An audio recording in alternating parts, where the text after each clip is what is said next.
19 jours depuis le début de l'année et déjà 4 possibles féminicides au Québec. Tadjana Désir à Montréal, Marie Tucalac au Nunavik, Susanna Rocha-Cruz à Québec et la dernière sur cette liste funeste, Véronique Champagne, une mère de famille qui a été retrouvée sans vie hier à Rougemont, en Montérégie.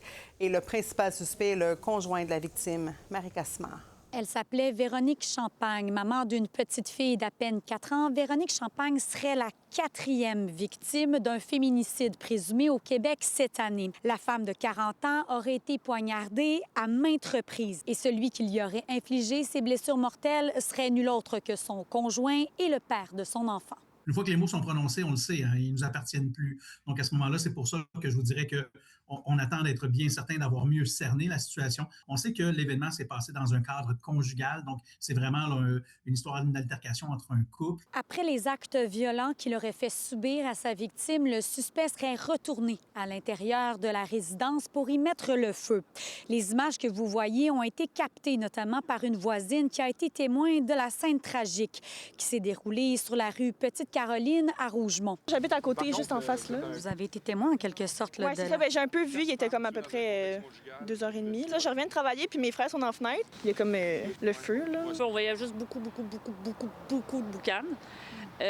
Puis on a vu la dame sortir. D'ailleurs, l'un des propriétaires de l'immeuble où le couple résidait a accepté de nous parler à visage couvert. Vous êtes un des propriétaires de l'immeuble. Vous connaissiez Véronique Champagne personnellement? Bien, ça faisait 4 ou 5 ans qu'il restait ici. Puis durant l'été, ça allait dépasser les bornes un peu là, au mois de mai-juin. Puis à un moment donné, j'avais rencontré Véronique, puis j'avais dit...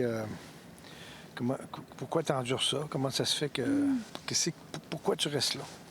Elle dit, c'est la dernière fois, elle dit, s'il me refait ça, je ramasse les enfants puis je m'en vais. Selon la Sûreté du Québec, le suspect ne peut être interrogé pour le moment puisqu'il est hospitalisé pour des blessures plutôt sérieuses. Selon les informations préliminaires que nous avons recueillies sur le terrain, l'enfant du couple se trouvait à l'intérieur de la résidence lorsque la querelle a éclaté dimanche après-midi. L'homme de 41 ans avait d'autres enfants issus de d'autres unions.